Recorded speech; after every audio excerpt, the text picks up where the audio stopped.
think it's because now they want to do the upcharge for the 4K.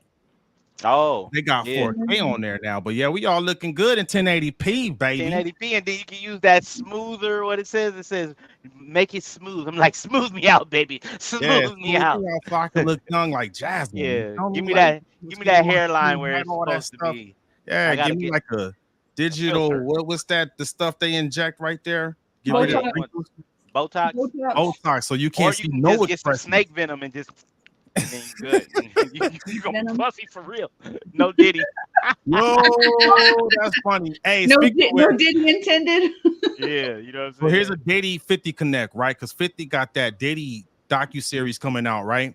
Yeah. And I saw 50 got another show or movie on Peacock. It's the TikTok murders Oh or yeah, the the TikTok TikTok murder. murders crazy. So like I was watching all those girls, they're all sad and stuff, but they got so much Botox. Like I could hear the sadness in their voice, but But I they still couldn't see it on smiling. their face. I'm They just like, still smiling. this is the sound. It's like, I don't know. And I'm so I'm sad. crying right Let's now. keep I'm really going. I'm like, mad. I can't. There's such a thing as too much Botox, man. Like, come on, Yo, bro. last December I went to that place at Sono Bello where you go to like get like your little tummy tuck and everything. I was like, okay, let me go and look to see what it is. And the lady that came in and got me from like the waiting area, I look at her and as soon as we sit down, I'm kind of like got my head tilted. That poor lady had so much Botox and she was like super skinny. And I was like, okay, of course she's going to be the face of Bello. But then she showed me her before pictures and she was so pretty. And I was like, what did you do to yourself? Let me tell you, She pretty was is in the so eye of the naturally beholder. beautiful. I was like, And oh. Beauty pretty is is in in the the eye of the eye. And beholder. if you don't look pretty to yourself, then Yeah. UGLY, you ain't got no alibi because you ugly. You ugly. You ugly. I'm saying. But you know what's not ugly is being live on Facebook, Instagram, and YouTube because we are live. So welcome back to another episode of Technically Speaking, where we are giving you Hey, news. That's that you you news. can use. Yes, sir. Yeah, And yeah. ma'am. So tonight, everybody, we have a special guest. And let me introduce you to our special guest. She's Please. a savvy techie, like the Okay. rest of us here on Technically Speaking. All right. Imagine that, huh? Formerly managed sales at Google Cloud. You manage their Latin territories, right? Yes. Awesome. And Chile then and Colombia. say what now? Chile and Colombia. Chile and Colombia. It Chile sounds a and lot better when you say it. Colombia. Uh, and then when the tech workforce, took a hit in 2023, you made a pivot, right? Yes. Yeah, you pivoted to a job of passion, a labor of passion, right? As the account manager for Natura. And Oh, then she'll explain it in a little bit. I'm about to say the way you going. You She'll said explain pass. She it. took she took a turn for a passion. I was like, wait a minute, hold It's on, the hold labor of passion because it fits into her to what she's really passionate about. We'll go into that. And then I've on. heard her say she likes to be around nerds just like us, which explains why she's with us tonight. So Welcome Facebook, to the Instagram, community. YouTube, please help Welcome, me welcome my special guest, Jasmine Ochoa. Yes. woo, Thank you so much welcome, for having me. Jasmine. I was A round of applause. yeah, I worked at I lived in Austin for many years and I got a job at Google Cloud and I was just contacting those territories, Colombia and Chile, and I was very passionate about just knowing what cloud was, right? And learning about VMs and databases, and I had no background on that. But I know how to study and I loved it. But then 2023 was hard. And I was like, okay, let me see. Money might not be the answer for everything, Mm. which it is. But These bills Money and pay does answer themselves. all things. It says it in the Bible. However, the root I, of it, the I'm love and super root of it is totally different. passionate about plants, gardening. One day, hey, I'm gonna invite you to a ranch where I'm gonna have a homestead. I study in my free time about it. But yeah, now I'm an account manager for Natura. When I go to businesses and I just put plants, look at them, and I do anything with them. Yep. And that explains how we got connected because you're our account manager for the building we work out, Bobby and I, and you have nice plants that are giving us good oxygen, giving us nice vibes, right? Yeah, about a month ago, I saw one of the technicians that work in the building come and put water in the plants, and I was like, "What the heck is he doing?" And somebody was like, "Oh, those plants are real." I was like, "They're real?" I thought he was over here putting water in some plastic plants. I was like, "What is this guy doing?" Putting cameras in the plants.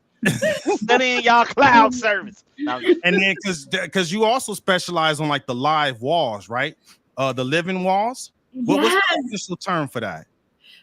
Moss walls. So right now we're actually doing a small project that maybe we can put there where we do some letterings and we do the moss. Or last time I was there, maybe we're gonna do like an IP address, but do it with moss. Ooh. Okay. I like and when you that. say moss, that's a certain type of plant.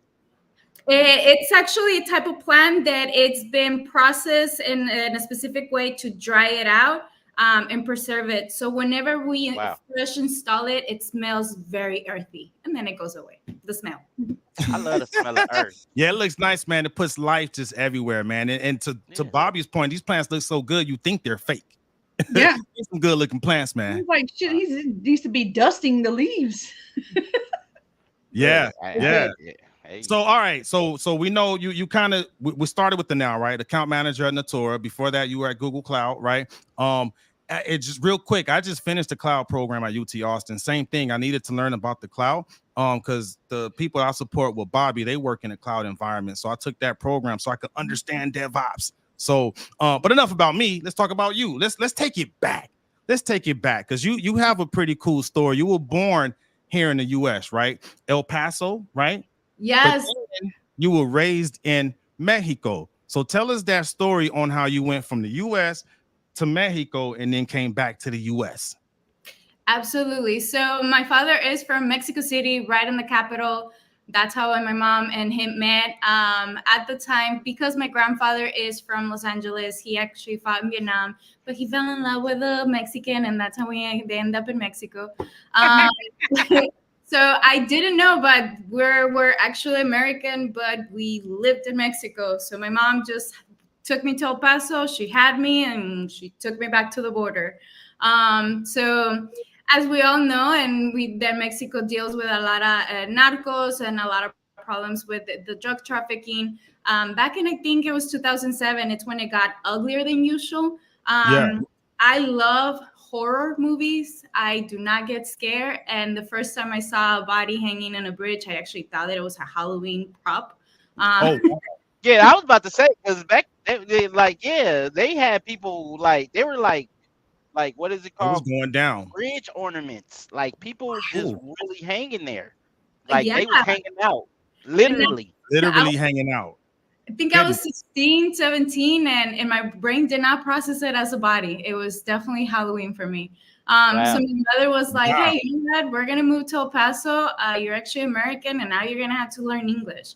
At the time, I knew, of course, states, countries, but I didn't understand what it meant to be an American, right? And not only just when you come into a country and you start learning the language, you also have to learn the culture, the sayings. A lot of my slang, I learned it at the time through 50 Cent and Eminem. Nice. Going to like 2010 era. 51 questions. Hey. I would have to Google the lyrics because the slang and things like that, you're not going to pick it up from a school. And I remember the first time I was able to pick up comedy as well, because comedy, you have to know it, or I guess know the language to actually laugh. Good point. Yeah. To your point, as far as the comedy and the humor, right? I remember when I saw the first Avengers movie, I was in Korea, and you can tell where the Americans were because there were certain punchlines throughout the movie, and only the Americans laughed. The Koreans in the movie theater, they were just sitting there silent because they didn't get the humor. So good point. And that's something you don't think about, right? Like you just assume that if you're here, you understand like the pop culture and references and stuff like that. That's crazy. So talk more about because you said something earlier. You did not know you were American. How was that? Like, what did that feel like when you were like, wait a minute, I'm American? What does that even mean? I don't have to cross the bridge swimming and like dodge some bullets. No, it just He went there. I mean, like, shit. Straight up. I think I was more in shock the fact about that there was going to be a cultural shift. I come from a lot of kids being in the neighborhood playing and have the freedom to go and get an ice cream in the corner. And I don't get me wrong, El Paso is very clean. Their streets are light up and it sounds great. But for me and then my teenagers, I was like, wait, what? No, it's boring. Nobody's in the streets. And as well in Mexico, you are legally an adult at the age of 18. You can drink at that time. Moving to the United States, now I was going to have to wait longer. So I think the whole part of the passport and being American, it wasn't such an impact. It was more of like the culture shift. Yeah, because now you can do what the hell you want in Mexico, but then when you come here, you got more restraints. You can't. Yeah. That's crazy. So you used to turning up down in Mexico, and then when you cross that border, you gotta turn it down. Turn it down. You're gonna have to learn how to drive better because the cops will stop you. Yes, they will. Shit. Hey, shit, man. That's every day for a brother like me. We feel your pain, sister. We feel your pain. So I understand. I relate. I'm very mindful. Very courtesy. I'm very demure. I still don't know what that means. What does demure mean to you, Jasmine? What does I saw the TikTok explanation, and I am sorry. I did not. I thought it meant something very like remember, because my friend mentioned it at my birthday party because of like the type of stretchy tablecloths I had on the outdoor picnic tables. She said it's very demure. Like I was very like, what is that?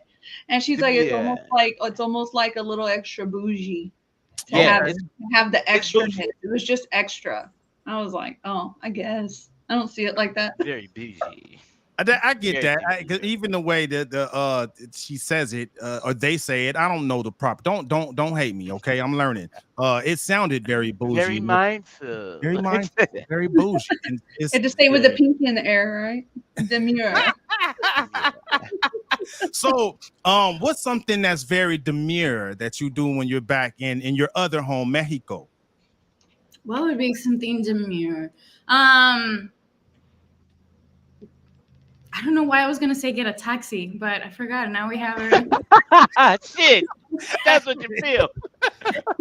You know what I'm saying? We Uber around here, but if it's a taxi cheaper, I'll go ahead and hit up a taxi. You know what I would like for you.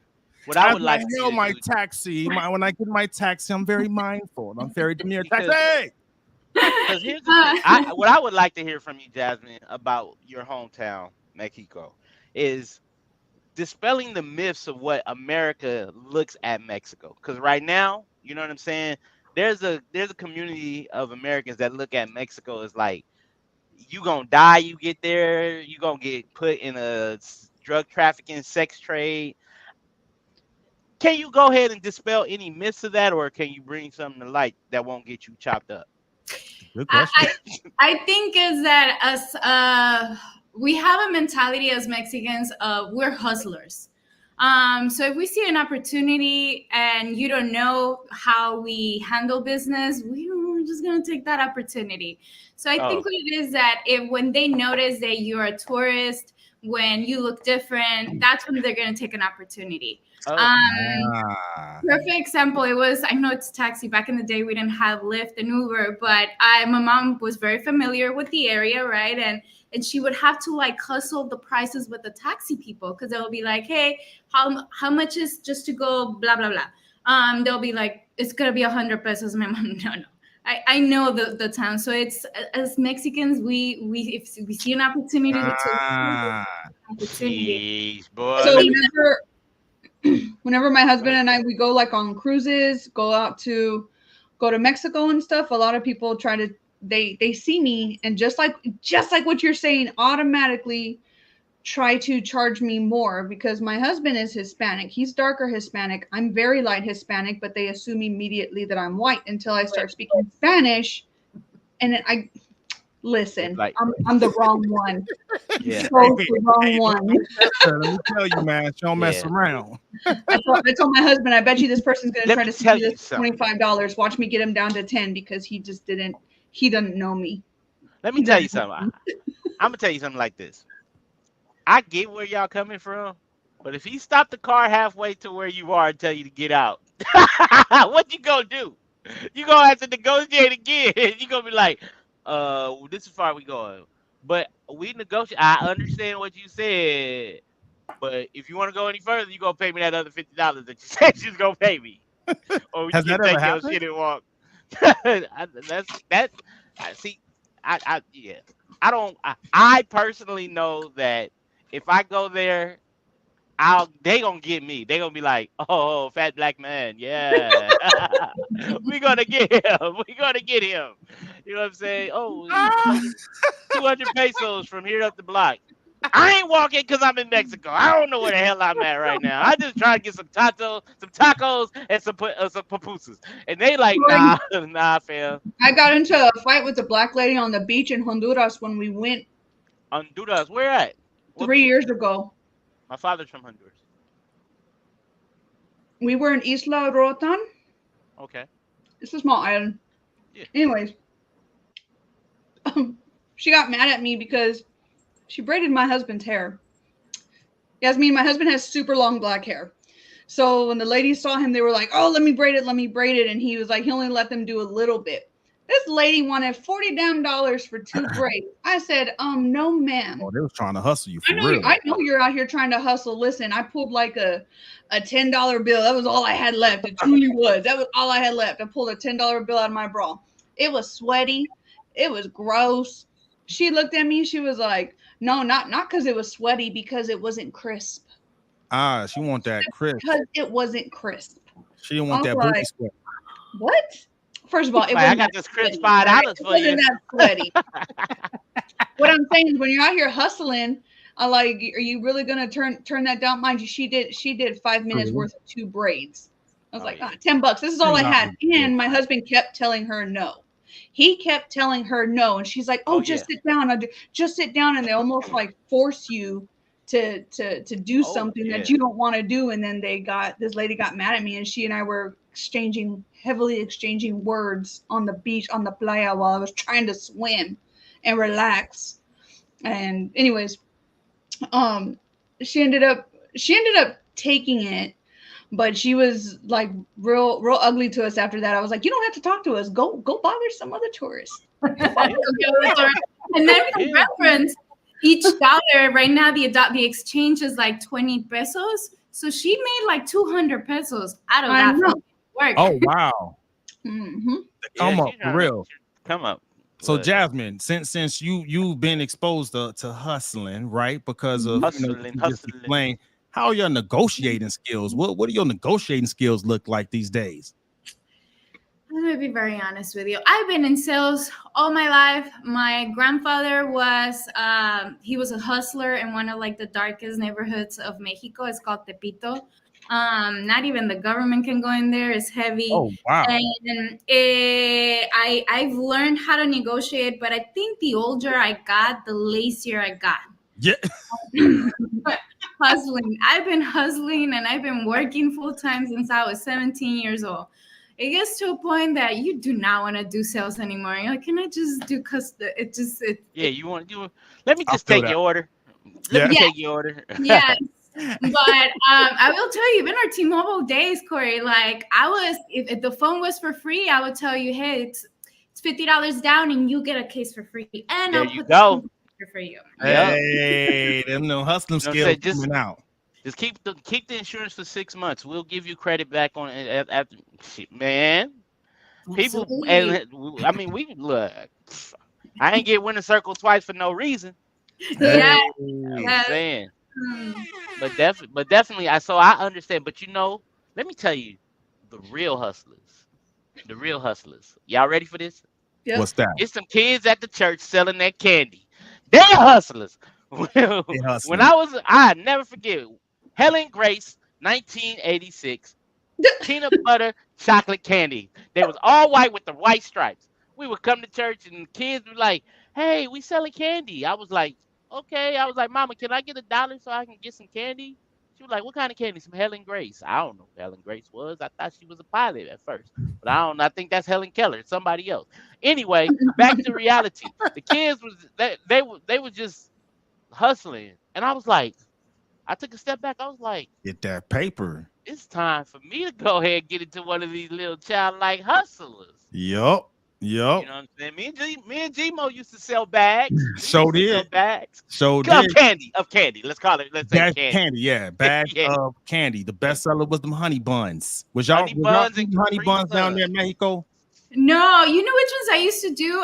We used to do the famous world finest chocolate, the bars. Yeah, the square bars. The square bars. Those. Yeah. And what I used to do is that I used to tell them that supposedly it was something. I used to invent something that we Don't were gonna incriminate give it to yourself a now. kid. We live. It's from Mexico. Hey, Yeah, no. hold on. Let's stay on this topic for a second. Jasmine, when's the last time you ate one of those world famous chocolate bars? Probably like. Has it been years? Has it been years? It's been several years. Yes. How much do you remember those bars being for?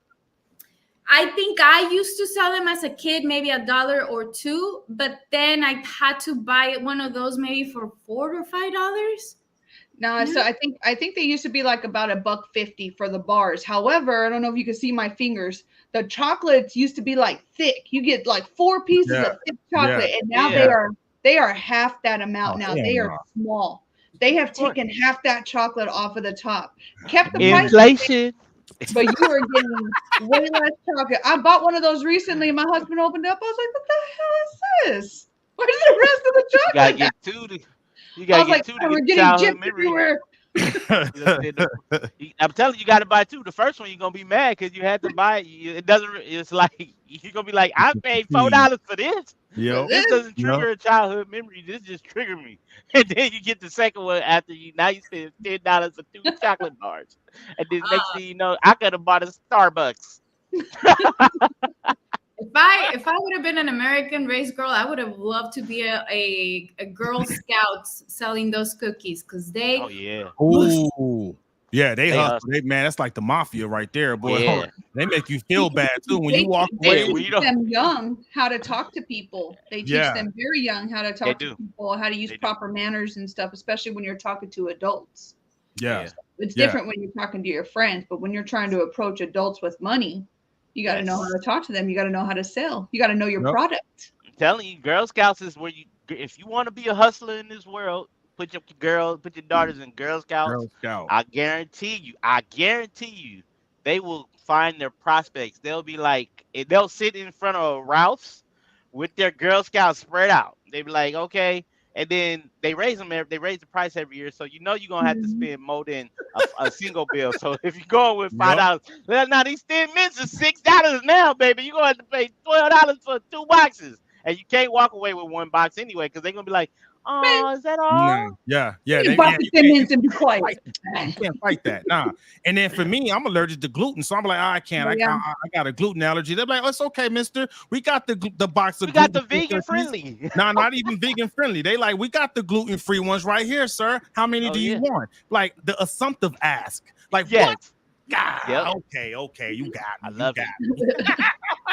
You know what I'm saying? Good point about that, man. Them Girl Scouts be hustling. All right, so you went from what was the city? So El Paso to what was the city in Mexico again? Juarez is right across the border from El Paso, but then I used to go to Mexico City, the actual capital. Okay, I heard Mexico City was popping. Never had the pleasure, but I heard it was popping. People there look like me. Yes. What's your favorite thing to do out there in Mexico City? Eat the good food, huh? Eat. Yeah. And, anywhere you go, just it'll be great. And I love museums anywhere I go. Me too. Same.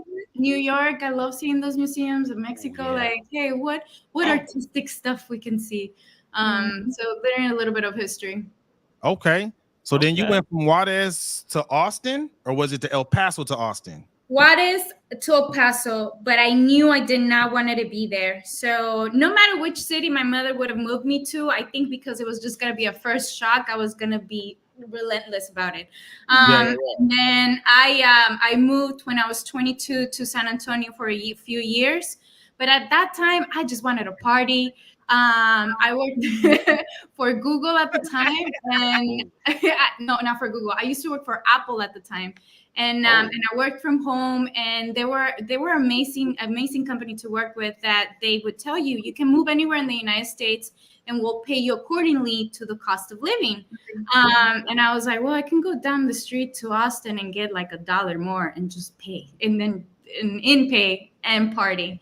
So I became an adult in Austin, and now I'm back here after 8-9 years to San Antonio. Nice. Okay. Now explain to everybody why you left Austin and came back to San Antonio, because that's a pretty interesting story. Yeah, so 2023 was a hard year for the tech industry. I was part before all Google and Amazon started laying off heavily on the end of 2022. I was part of that layoff, and I was a baby engineer, a Google Cloud engineer, and I was trying to transition from sales to the engineering, right? And that's where I started getting a little bit in my head about, hey, maybe money is not all. Maybe I should just do a little bit of like plans and all that. And the cost of living in Austin, it went tremendously high. After 2020, it's a little bit too much. And I was always on my own, right? I like living on my own. And at one point I was about to sign a lease of like $3,000 a month. And I was all on my own. So I was like, no, let's go back to. Explain what made the cost of living go up so high in Austin. I think it was just COVID. The tech, there is a tech hub, right? And whenever everything closed down, a lot of the Californian people started just coming to Texas, not understanding that it's hot as Texas, and now they complain about it. Yeah, that's one of the reasons why I don't go to Texas. G was like, "Come on, Corey, come out, see me in the fall or in the winter, brother, because I ain't coming out there in the spring or the summer." You know man, if you would have gone several years to Austin, their slogan was "Keep it weird." It was weird, all about hippies and just it's legal to be. I don't know if anymore, but it's legal to be topless. And they had festivals where girls could be topless. So it was awesome. And now with like the California wave, it's no longer kicking my butt. No I'll be driving like. Keep it weird. My bad, baby. I'm sorry. Keep it weird.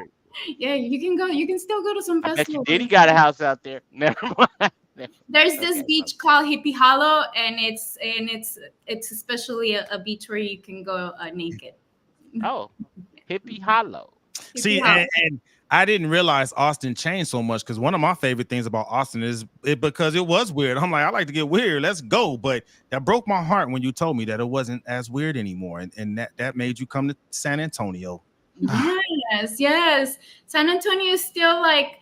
You can see whenever they do, for example, their farmers markets, and it's a little bit more underground still. And in Austin, it's no longer very famous. There was this famous painting that it said "Keep it weird." They actually painted and they did something else. So the Austin community, the originals are a little bit heartbroken, but I feel them. I feel them. So they were underground and they went pop. And once they went pop, it wasn't as fun anymore, huh? No. Damn it. Speaking of pop, let's talk about pop culture, right? So you said a little bit earlier, and even offline, you talked about how like you're in your 30s, right? But you're looking like you barely just turned 20. But you said culturally, U.S. culturally, you're more of a teenager. Talk more about that. You kind of talked about it a little bit about learning slang from 50 Cent, but share more about that. Yeah. So I might be in my 30s, but in American culture, I'm still a teen. Whenever I'm having conversations with people, I get introduced to things that they used to do in their childhood and their teens, right? So I'm still learning things. Of course, I'm going to be a little bit more familiar with like the 2000s, but like 90s, something that I would have, like the Girl Scout, for example, right? I didn't Yeah. Right. Or BB Bridges. BB Bridges. You took it back. She too young for that, dog. She too young. She don't know about that. BB Bridges. Yeah, boy. I know that. Like, we can't talk too much about that. We ain't nobody close enough to hit somebody who says B. You know No. My bad. Go ahead. I had to throw some little planks in the ring. So if we hit you with any 90s references, nine times out of 10, you probably won't get it. Yeah. Nah. Even Bobby said no. Damn, you're not gonna get it, Bobby? Well, of course I will. I'm just I'm clowning. older than her, so yes, I would absolutely get it. I was a 90s kid. Of course I'd get it. Oh, yeah. So 80s, you won't. You know what I'm saying? I could look. This is how I could tell that Gmo knows where I'm at. Straight out of Compton. What? That's not even like old, Corey. Everyone It's knows. not everybody knows knows. They be like, straight out of what? What? So- I saw the movie in 2015. I saw the documentary. Yeah. Yeah, see, I'm talking about. We lived it. What's some of the favorite, like the favorite slang words you learned when you was starting to learn that stuff from like 50 Cent and stuff like that? Hit me with some of that early 2000s lingo that you was picking up. Man, no, shoddy. Hey, what's up, Daddy? My friends used to make fun of me because we would go party, and it's the song of like, let's have a shot. Oh yeah. LMFAO. Apparently I used to say chot. Hey. Nice. That's what's up. So could you say you were getting crunk? Is that what you I were was saying? saying crunk, yes. Hey, Yes. You came up in the front era. So Not you too knew long what? ago. To the window. Wow. Hey. Okay, cool. Oh, these That's bitches. what's up. Okay. Yeah. So, that's pretty cool because you know I never stopped to think about that, right? Being grown, but Right. culturally you're a teenager. But hey, thanks for sharing that. But what I want to do now is again, thank you. That was a good introduction. But since we are talking about culture, I want to switch gears and talk about a different thing that's coming up in like American culture. But before we start like jumping into that, let me share this video real quick, and then we gonna have us a good conversation. As soon as my mouse want to act right. Technically speaking, we have some technical issues sometimes. Hold on. Oh, he said mouse. I wonder what thing he's really talking about. Not mice on the plane. Not mice on the Not plane. mice on the plane. You know what I'm saying? We got these motherfucking mice on the plane, dog. Jasmine, you know what I have in common? Yeah. I used to work for Citibank as an information security analyst, and because I was the only one on the team who spoke Spanish, I actually supported all of the South America, everything from Mexico all the way down below. Oh wow. Nice. All right, Nice. let's go. Let's get this, and then we'll get the conversation started. All I'm saying is that if she is independent and she pays her own bills and she takes care of herself and she can cook and she is doing her own damn laundry and she is looking good and staying hydrated and being her very best self, she is one step away from having a literal nervous breakdown. Independent. I at first when I heard that last dawn, when I first heard, I was like, I said, "Oh shit." Hold on a second. I got 6 kids, 2 companies, 3 jobs, and I'm still doing everything in the video. What does that make me? Superwoman, I'm not your superwoman. You're not gonna know that song, Jasmine. Yeah, you're not. That's grown folk music. You grown coaching folk. your team. We used to clean out. We used to clean the house on Saturday morning to that music. Oh yeah, man. Hey, chime in anyone that remembers that song. Yeah. All right, so I played that clip. So we had a guest, JJ, who came one time. He couldn't make it tonight. I was trying to get him to come too, but he brought up this topic, right? So what's been happening the last few years is it's been like sensationalized to be a independent woman. I pay my own bills, buy my own car, pay my own everything. INDEPENDT. You know what I mean? She got her own house, she got her own car, right? But it's like it's been like sensationalized and glamorized, like it's such a special thing. But in our circle, we're like, well, that's just called adulting. That's what you're supposed to do.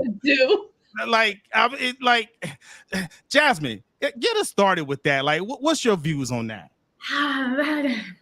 You would have. I have a different point of view now. If you would have asked me 2 years later, oh yeah, I'm independent. I can pay whatever I want. I can party as much as I want and do what I want. Now I have learned that maybe, yes, it has been overused, the term of being independent.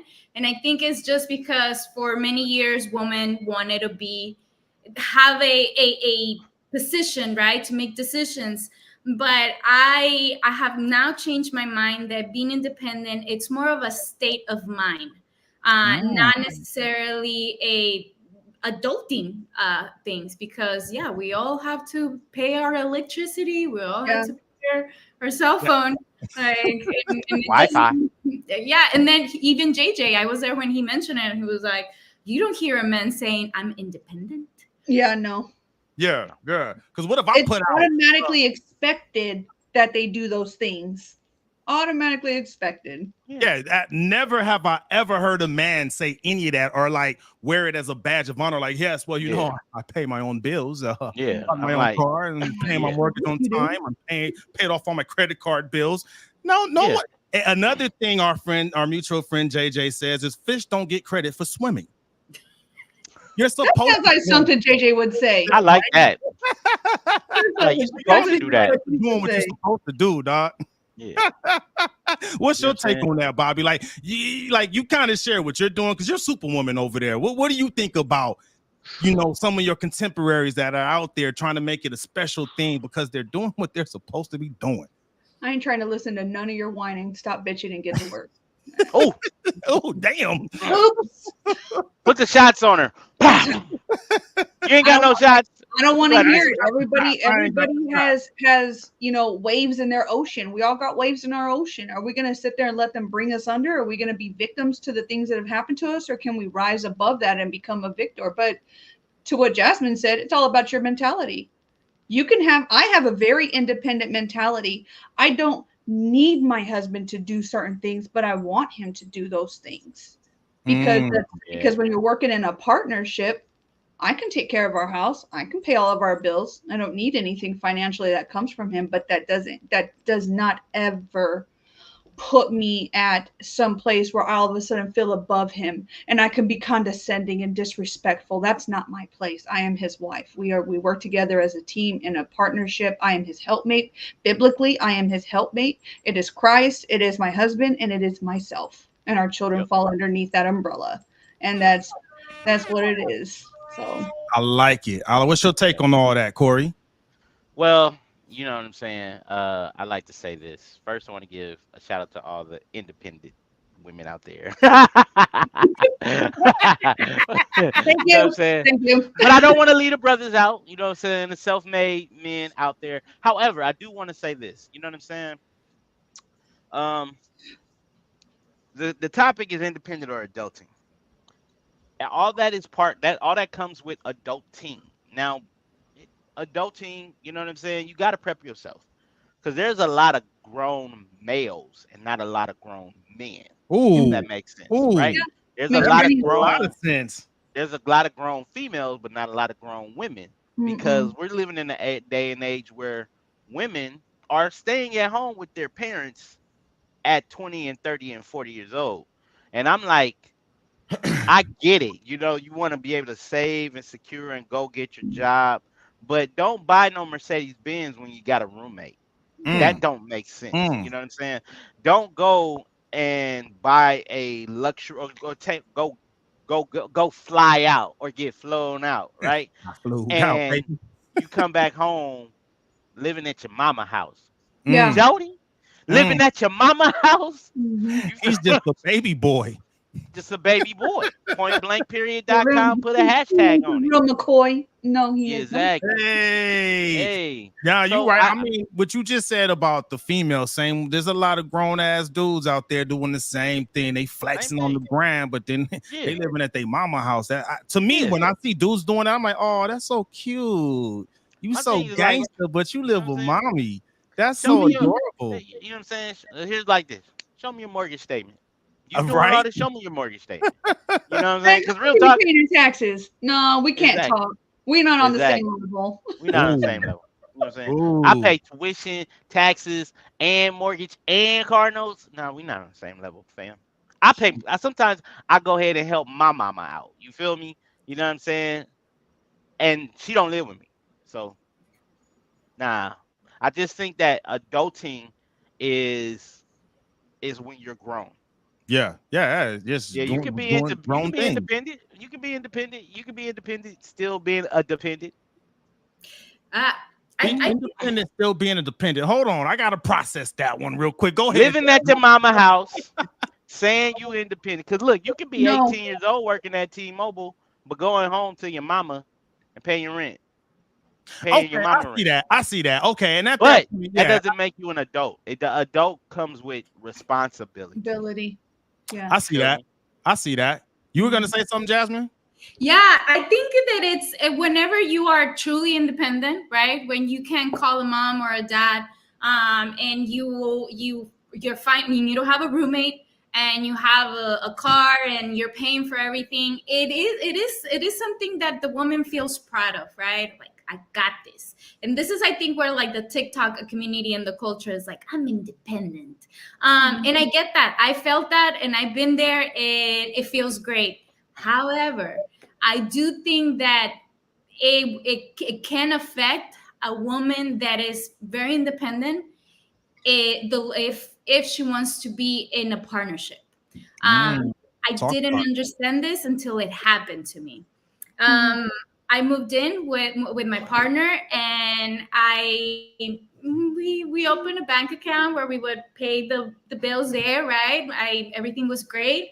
But one of the things that I never thought that it was an issue is that I still had my independent state of mind. I lose my job and I start panicking interior. Like, what am I gonna do? Now I gotta apply for this and this stuff. And him being a good partner is like, it's okay. We got this. Yeah. I couldn't unplug. I was adulting for too many years on my own. Yeah. It's so I think the overall something that we maybe a message that it would be great to share to those girls, right? That you're independent, you got it. You have that pride. But if you are looking to be in a partnership and like that, make sure that you gotta work on that mental state, because it will mess you up. Yeah. You know what I gotta say to that though? We're gonna especially because tragedy comes to everyone. Nobody's perfect. Yeah. In that situation, life be life. Life be lifing, baby. Life be life. Life be life. It does. And it's understandable, but the thing about it is you didn't just sit on your loins and wait for things to start coming to you. You went up there and got it. You know what I'm saying? Yep. That's adulting. So people be like, I'm independent, I can get up and do it on my own. Yeah.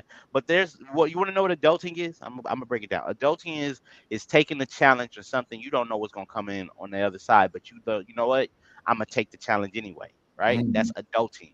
That's and I don't want to say this because it may hit a nerve to some of the people who's watching, but I am going to say it because I believe it needs to be told.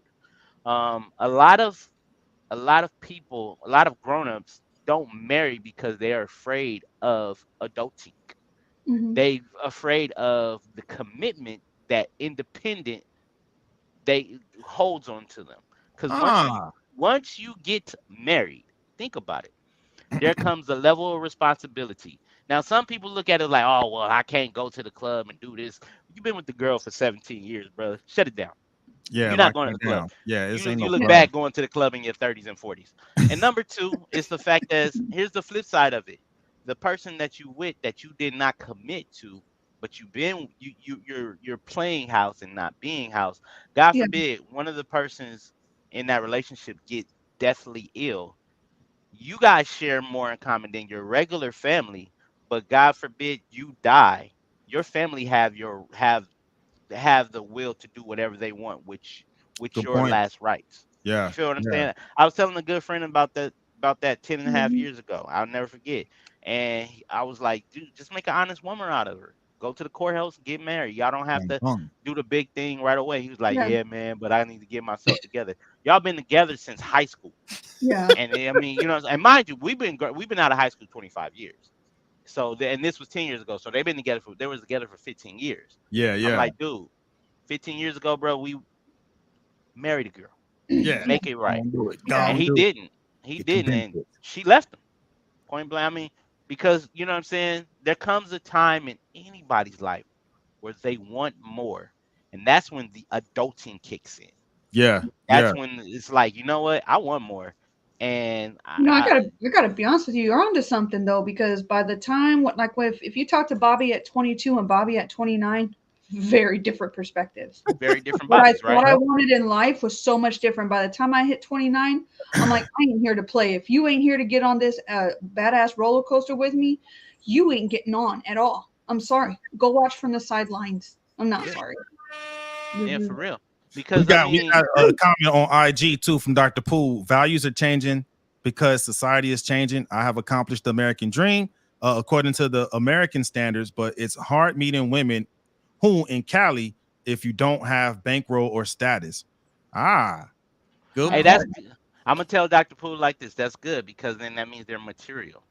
They're materialistic. mm, Good And you point. don't need somebody like that. You want to be somebody. You want to meet somebody that you're not just physically attracted to. You want yeah, to that you guys can get along. You guys can have a good conversation. Sex doesn't come about it at all. Attraction doesn't come about it at all. Y'all yeah, may like the same interests because just let's just be honest. I mean, I've been married 19 years. You know what I'm saying? Me and my wife have argued a lot, and there's been seasons, not just days or months, seasons. Not saying like summer, fall, but areas of time where she be like, "I ain't your friend, but I love you," and I be True. like, you know what I'm True. saying? And then we had mm, to get back to the area. It was like, let me talk to my girlfriend. Let me talk to my boyfriend. Let me talk Hmm. to my best friend. And then mm, those conversations, which the relationships was built on, and that common ground sets in, and then it's like, you know what? Let's work on this issue we got over here in our marriage. Yeah. Two Yeah. friends working something out, yeah. and then it brings it back.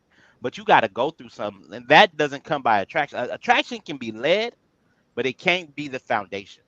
Mm. Mm.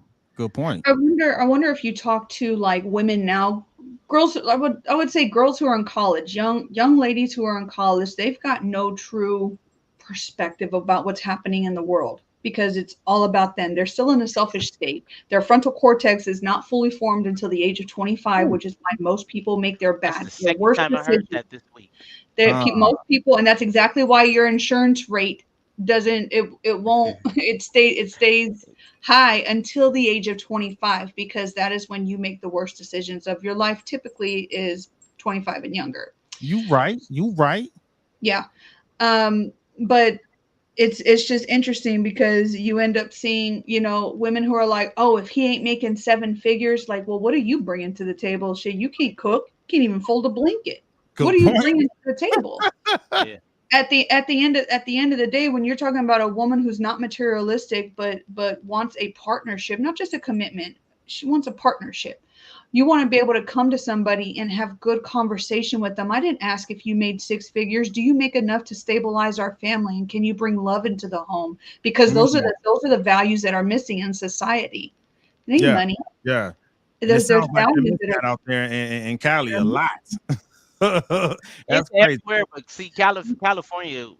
Let's just be honest. California has the microscope because you know what I'm saying West Coast is supposed to be the best place ever. Women weather weed. Hollywood is here and all that stuff. But the same thing can be in Atlanta. Same thing can be in San Antonio. Same thing can be in Miami. It's Same. everywhere. Because I just recently saw something that was it was a question. I didn't watch the video on YouTube asking is dating dead in Houston, right? So I'm seeing that a lot. What's your take on all that, Jasmine? Ooh, I believe I can only answer Austin in dating in Austin. You get a lot of Peter Pans over there. You get a lot of people in Austin are beautiful, male and females. I'm so sorry.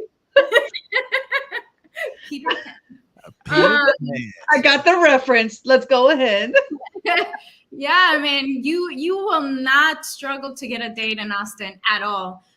You can go here and then you can go another one. But when it comes to full a partnership, is we have too many options. And I think that's what makes it dead. And definitely social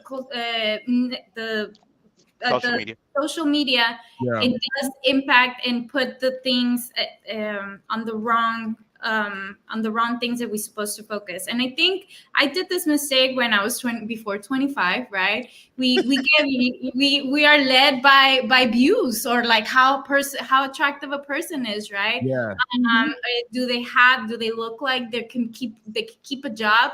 But some of the things that now I've learned with experience in pain is that yes, you should look for somebody that has more or less the same values, more or less the same lifestyle, right? There's people that like to be a little bit more healthy. There's some people that are okay not being healthy.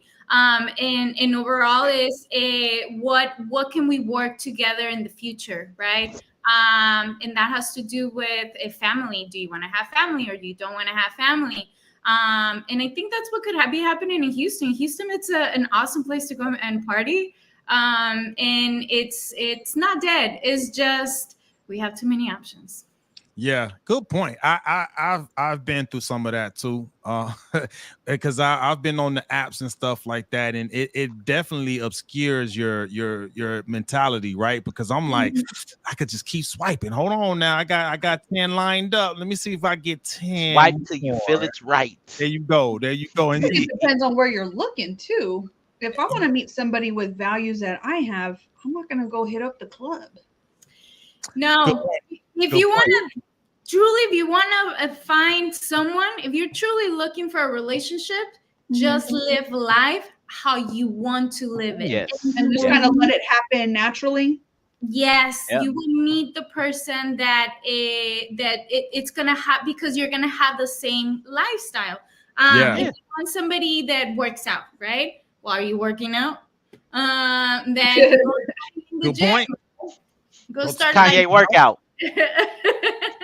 So it's I think you really have to just live life and the person will get there. And have those conversations, not that you look desperate, but just kind of get to know the person, right? What is it that you are? Take the mental notes. Yeah. Good point. There you go, Dr. Poole. You need to go hang out at the pool store. And you find someone that's living a similar life, that's as passionate as pools and clean pools as you are. She's out there. Hey, Jasmine, you passionate about plants and gardening, right? So that's not too far-fetched, huh? You may find somebody at a dispensary. Well, I think I'm gonna have to hang out at farms because I want to be a farmer. There you go. Hey, farmers only. I was like, you come out to my little rancho over here because I live out in the country. I live outside of San Antonio. Perfect. We'll make that 5 years ago, if you would have talked to me about trying to get a cow, I'd be like, you lost your damn mind. But now that's all I want. I just want a farm. I want a homestead. Yes. That's all I want to do. I want to eat off the land. I want to garden my own food. I don't want nothing to do with pesticides and none of that BS junk that they're trying to fill us with, you know? Yes. We're working on that too. We got some cantaloupes that just started growing, or the vine. They're at the beginning stages, so I might start slinging some cantaloupes pretty soon. Hey. Man, I had a little garden. We got to do a whole episode about this because I'm curious. Hey, Jasmine, you know what? That's what we're gonna invite you back for. We're gonna have to do a whole gardening special because we're learning over here. We're gonna need to put your green thumb to work. I'm gonna get with you offline real quick. But that's what's up. So you had said something earlier, Jasmine, that you mentioned something about if you want a team, right? Or if you do want to be with someone, learning how to not let that independence get in the way, right? And I was processing that as maybe learn how to be cooperative, because no one, a real man, I don't think wants to take any woman's independence from them, right? But to Corey's point and to Bobby's point, it's about being a team. You know what I mean? So we got to learn how to do this dance. We got to cooperate. Like when I men are naturally problem solvers. They do want to know that their women trust and want to take, like, men want to take care of their women, and it's not a matter of, you know, oh, I don't need you type of attitude. It's like, because I trust you, I'm going to let you do this. Yeah. Oh, right. Yeah. Say it again. Say that again. Because I trust you, I'm going to let you do this.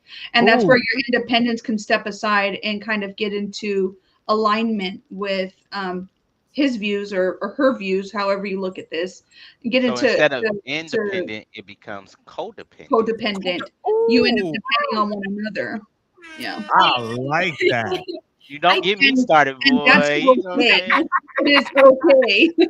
Yeah. You know, and it's the same thing in the partnership. If you're running a business with 2 or 3 other people, you depend on each other to fulfill a certain role in your in your partnership. Yeah. And so everybody's working independently, so that in the event something happens to one, you have 2 or 3 others there to help pick up the slack, you know, not because something bad happened, but because life is lifing, and you know, and we're not going to be lifing.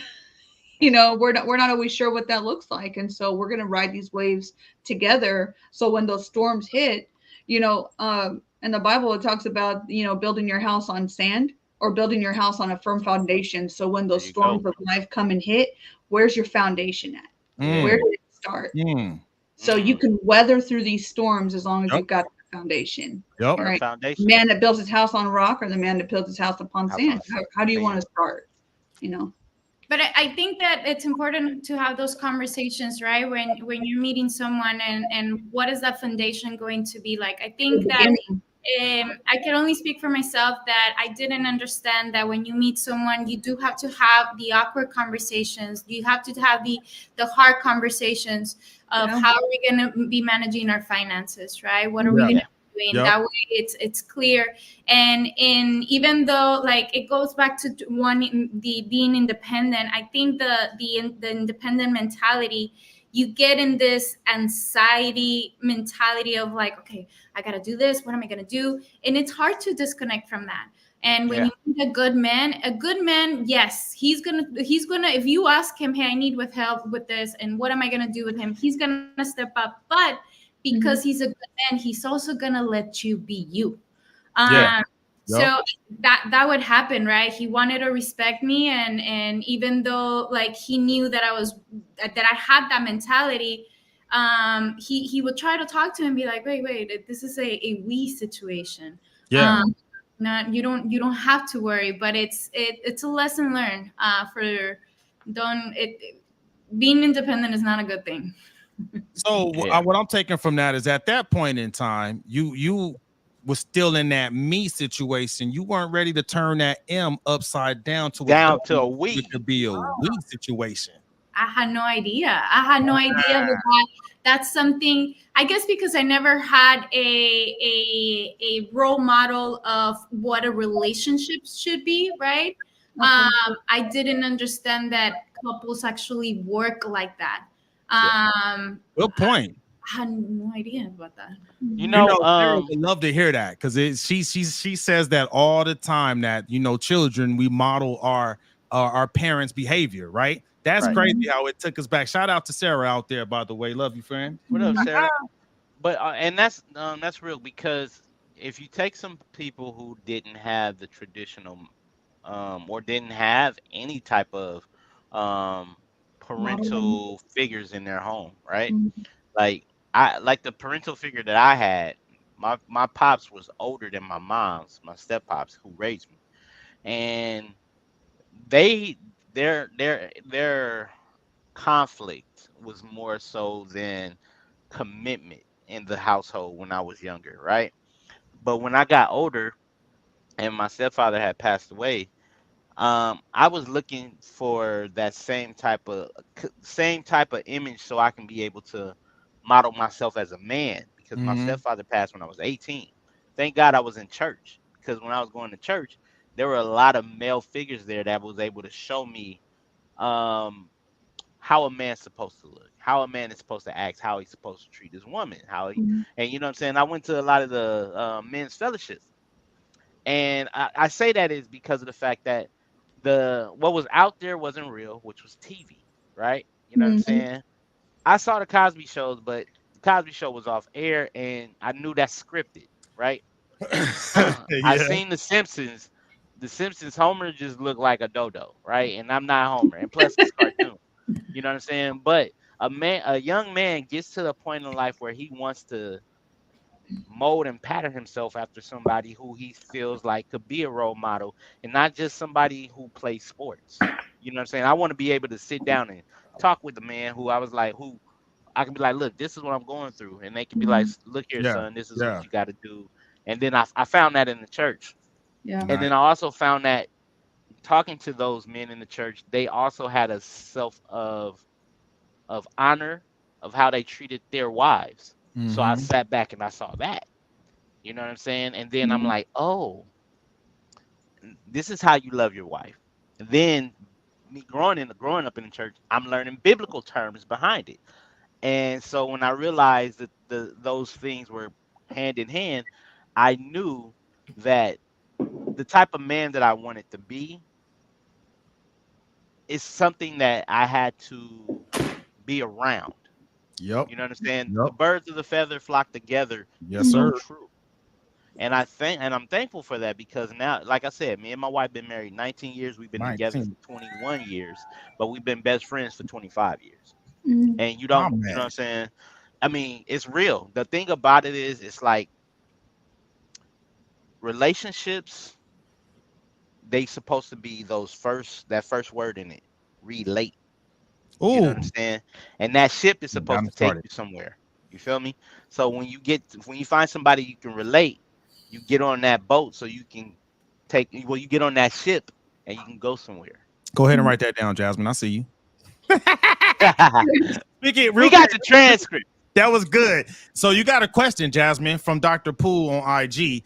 He asked Jasmine, does your viewpoint on relationships stem at all from your culture or from being in Mexico or America or a little bit of both?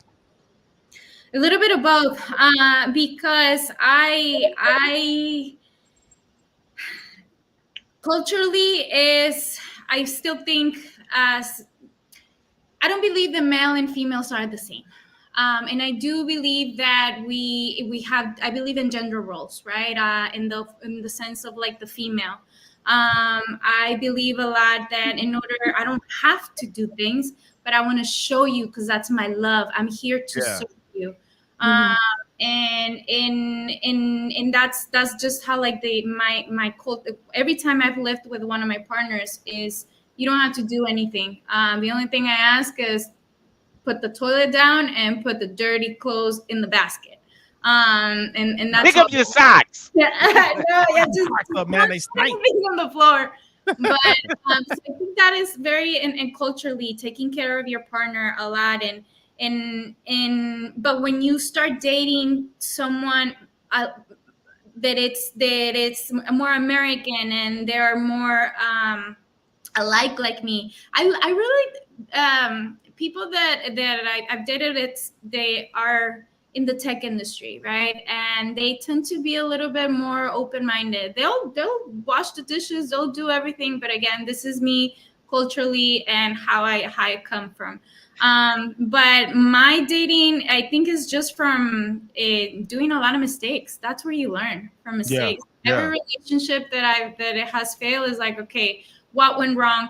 Because I've received a lot of love. This is that I can't tell you that I've had boyfriends. Oh, he cheated on me and he hit me. Yeah, I've Yeah. had some ugly ones, but I've received a lot of love, and you have to look at it. What did that person did wrong, or why it failed, or what did I do wrong? Mhm. And I think that's where I learned the biggest is that if I'm gonna be in a partnership, it's a partnership. Yeah. Ooh, back to that, the words with the ships, right? Yeah. Hey, I've always say what now? And it's also allowing the men to be a man. Yeah. To your point, I remember older I don't lady. think you hear a whole lot of women talk about stuff like that because me and Jasmine are on the same page. Especially not your age in the 30s, right? That's wow, you're like a unicorn. But I will say this. I remember an older lady told me once, like the real power women have is you have the power to make a man feel like a man, but you're always in control. You just got the power to make us feel like we're running it. You know what I mean? Yep. Am I lying? Oh God, you are so on point. You know what I'm saying? Because here's the thing, and I think we need to do an episode about this. Words of affirmations are real. If we having a hard day, maybe we had a bad day at work, manager chomping down on you because you didn't get the assignment done. You know what I'm saying? But when you come home and your wife says, you know what, baby, you don't need them. They need you. Hey, King, put that battery you in hold my this back. house down. That whole corporation would go to hell in a handbasket for you. It wasn't for you. Then you know what? Those affirmations build you up. So you know what? You can be able to say, you know what? I can fight another day. Yep. Words of affirmation from men. Majority of men love language is words of affirmation. So is mine. You know what I'm saying? Give me Because my husband is physical touch. Yeah. That too. And women, women, unsurprisingly, women's is physical touch. The thing about it is a man thinks that a man arousal is different from a woman arousal. A man arousal is, you know what I'm saying, that physical touch doesn't beat affirmation, but it's close to it. But if a man can make a woman feel safe, make her feel locked in, loved, secure, that she is the air he breathes, oh, you going GTD. Hey, and I don't think they got that understanding. But you know what I mean, right, Geronimo? Hey, Hey, okay. Did you get it, Bobby? Yes, I got it. Okay, did you get it, Jasmine? Let's break it down for Jasmine. GTD means get them draws. And if you want to get them draws, fellas, if you're watching this, rewind that part, take notes, rewind it because it's repetition. Take notes, and he's giving you the gold, y'all. Like, man, that's what's up. So that was cool. Good discussion. I think that actually some good feedback on IG. They're loving the Texas ladies. Dr. Poole earlier said that he's just gonna go ahead and move here to Texas because he's seeing the caliber of women down here. Y'all impressed them, ladies. I've been telling them. Get ready for that heat. So, and then he said, good stuff, good head on your shoulders, ladies. Like I said, for those that think that there aren't any good women out there, hey, Exhibit A. There you go. They here. You just looking in the wrong places. No, I think is that the good women we just stay home. We don't go anywhere. Well then how they gonna meet you, dog? At the grocery store. At the farm. Yes, at the farm. At the farm. There you go. We're in the middle of trying to coupon. I'm gonna tell you right now, because I met my wife when I was at work. One of my customers was like, you know what? I know somebody who will go good with you. And I was like, for real? You know what I'm saying? I was like, well, send her in. And girl called up and said, I'm gonna give me some potato salad. She came at the end of the night. Look at my world. That's she my woman now, but she came in. I was like, oh. Hey, like, turn up. I was like, I'm Corey. Yeah, I'm Corey. The problem was her friend had talked me up a little bit too much. She told her I was 21 with a car and I was 17 living with my mama. Oh, wow. But I had a job because she bought that potato salad from me. It's all about that. There you go, fellas. Learn how to make potato salad. There you go. Boom. That's the secret. Yeah. No mustard with egg or no egg? Is that egg? No egg. No egg. No. Oh, I gotta have an egg. Just don't put no raisins in them. No. Weird. Remember I told you about that? I was like, who's talking about raisins in potato salad? Like, who does that? No, I mean at the Rib Nest, they made potato salad with egg. I can't stomach egg. just came. But that's what's up. Hey, good convo for independent versus adults, and don't be too damn independent to where you can't be cooperative in the team.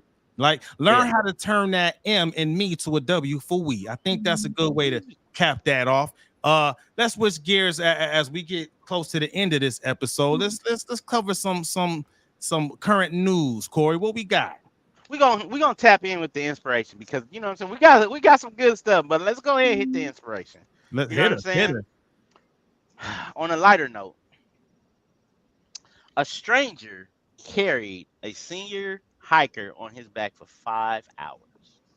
And here's the thing: this senior hiker was 79. So, shout out to the senior hiker. She was older, and she broke her leg. And some young buddies just came around because they were hiking as well. Put the older woman on her back and hike for 5 hours so they were able to get down and get her some medical treatment. Wow, that's what's up. Humanity is alive. It's still here. I like that, man. And the man was an actual airman. So salute. Shout out to all the airmen out there. Oh yeah. Aim high, baby. Fly, fight, win. And I'm gonna pass it over to you, Bobby, to give us some entertainment or some infotainment, which we call information. Infotainment.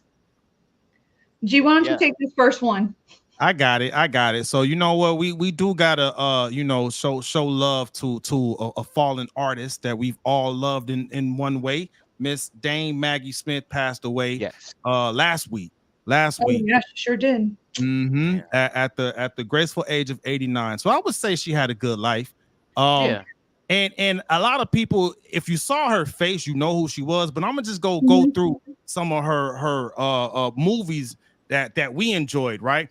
So she started playing in Broadway in 1956, and here's some of her most memorable roles. She was in Harry Potter. She was Minerva. Who? How you say that name? Professor McGonagall. How you say that name? Yeah. So she was Professor. I can't remember her name.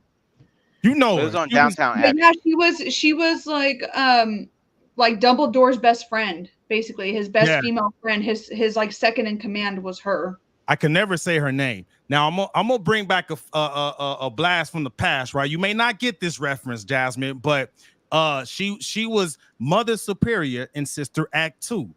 Yeah. That's when she had us going on that oh happy day, happy day. Hey, everybody was singing that. Hey. Oh, that's good. That's the classic one right there. She was in The Secret Garden, Hook, Clash of the Titans, California Suite, Downtown Abbey, Becoming Jane, and more. She that's an OG right there. Emmy Award winner, Academy Award winner, British Academy Award winner. So she was doing her thing, man. Definitely rest in power. Thank you for the great body of work that you left us, right? Because I want to go back and watch Sister Act 2 now, man. Like that she was good. She's been good in everything, but definitely rest in power. Condolences to the family. And just shout out to her, man. Yeah. So, Bobby, you up next. I mean, I know you passing the ball, but it's back in your court. I am hot potato. Specifically to speak on former First Lady Melania Trump. She had went on to CNN. She had done an interview, and she had talked about her husband Donald Trump surviving the 2 assassination attempts on his life. It's crazy, and a lot of people say like every strong man behind him is an even stronger woman. So she puts herself in the light where she knows people are going to attack her. She knows people are going to say all sorts of crap about her, but she's going to stand firm, and she's going to tell everybody it is a miracle that he has not lost his life. And that kind of goes back to what we were talking about earlier, just being kind. You don't have to agree with people's political views. You can agree to disagree. At the end of the day, nobody should be trying to kill nobody else. That is not what this country is built on. It is freedom of speech, not freedom from speech. You do not have the right to not be offended. And, you know, that just goes back into her standing behind him in his court and celebrating the wins where we have them. We have another day to fight. So, Jasmine, in case you don't know, Corey and I are pretty Christian. And I'm not a Trump supporter, but she is, and nothing's wrong with that. You know, Hey, that's why I feel like we can be able to have these conversations cordially. America needs to take a look at us. We may not see eye to eye on political views, however, we can still be on good terms. Hold on 1 second, because my people in the background getting a little loud. It is all good. Everything good? There we go. All right. And I had to, my camera went out, but I'm back. But one thing, you came in like the Matrix, like Neo. Welcome back to the Matrix. Yo, but we can't discount the fact too that her book is out too, right? Isn't part of what she's doing is promoting her book? Yeah. So apparently they said that because we really never hear from her. Like she really doesn't do like public, like speaks a lot, like Michelle Obama used to do. I think if each lady decides on how much involved they want to be, right? And then she's promoting her book, and that's what it was. And I think that there's nothing wrong being like political, taking political sides, right? I think you have to give props where people deserve them. And I know Trump, he has a lot of controversy, but you can't say he's not a good businessman. Oh, 100%. I always showed him love for that. Corey making the face over there. Okay, so I'm not gonna knock business person whenever it benefits the people who's supposed to be benefited. So, granted, but in the same, I mean, those are a matter of opinions for me. You know what I'm saying? I don't believe he should get shot at, or not at all, not at all. Assassination attempt, because every life matters. Every life. You know what I'm saying? And I would hate and I said it before, if that man would have died, then this country would have been the divided states of America. It wouldn't be 100%. You know what I'm saying? And the thing about it is, as far as Melania Trump, right? See, I was pushing it back to Donald, but I meant to go back to Melania Trump. I believe that if she wants more, when she was first lady, I believe she had a lot of conflict because Donald Trump's ex-wife was trying to shit on his presidency. Am I right? His previous wife. You got me. I just started paying attention to politics because of y'all. I don't know. Are you talking about Ivana? Yeah, she was shitting on him while he was presidency. I didn't think that was cool while he was president. But the thing about it is, it's like, hey, it's a lot of pie to go around. Go ahead, get your piece of it, Melania Trump. Hey, get it. Hey, and you know what? One of the articles that came out about Melania. How do you say her name? Melania. Melania. See, I was saying her name all the way wrong. Somebody get the cleaver because I butchered it. They were questioning her because she was making appearances for like 200,000 per appearance and stuff like that. And they was trying to throw shade at her, but it was like, hey man, that's not uncommon for a first lady. So I was about to say the same thing. I was like, and she's a model too, right? I was like, they all do that. They get people just look for anything to try to throw dirt on people's names. But to your point, regardless, not only did Donald Trump not deserve that, she didn't deserve that stress either. You know what I'm saying? Because she feels that stress too, his wife. It goes back to threats on their actual family and stuff. So it's not even just Donald. It's her. It's Barron. It's Don Jr. It's Ivanka. It's Jared. It's all of the family is being hated on. It's like, you know what I missed though too, because I actually saw some of that interview. I was like, I feel like I'm missing something. Aside from the book, she also talked about how there's a lot of cover up happening with the assassination attempt. So the person who actually shot him great with the bullet on the very first attempt in Butler, Pennsylvania, Matthew Crooks, his body was cremated, and they will not release the autopsy information. They will not release the autopsy information. And she was saying, why isn't this stuff being looked into? Why isn't it? Is it because it's Trump? Is it because they have a Department of Justice that's being run by people who hate him? It's almost not even being hidden at this point. It's not even hidden. Like they're trying to kill him. And they don't even care. They took out another gentleman, at the rally. And Jasmine, I know you're new to listening to this, but I've told Geronimo and Corey I've been to 2 Trump rallies, and they are excellent. I love going to the rallies. We wait a long time to see him, but it's awesome being able to see the presence that he comes out with and stuff, and how well spoken he is, the patriotic love for the country in the United States. And it's not all like one race or religion. It's a multiple stream of people who love America coming together, uniting for wanting America to be better. And that's part of got a comment from Dr. Poole IG. He said they only shoot at the leaders. They only shoot at the leaders who want to bring real change to America, from Lincoln to Kennedy to MLK. Valid point. Valid point. I can't argue with that. But I had a question for you, Jasmine. So you kind of spoke to like the narcos type stuff that you kind of got away from back, in Mexico. Do you see any parallels here?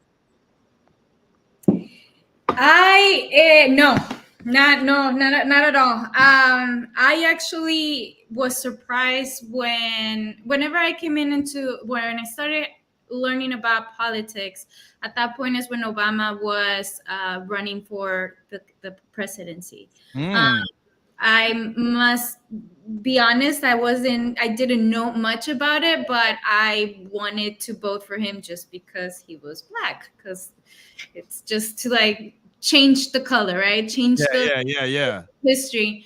But then as time it started evolving, and when I started learning more about like just the United States, I don't, it's not that I don't like Trump, but I was impacted by the fact, I know he's had businesses and his family and stuff, but the way I saw him is that I saw him as a person of entertainment, not necessarily from political views.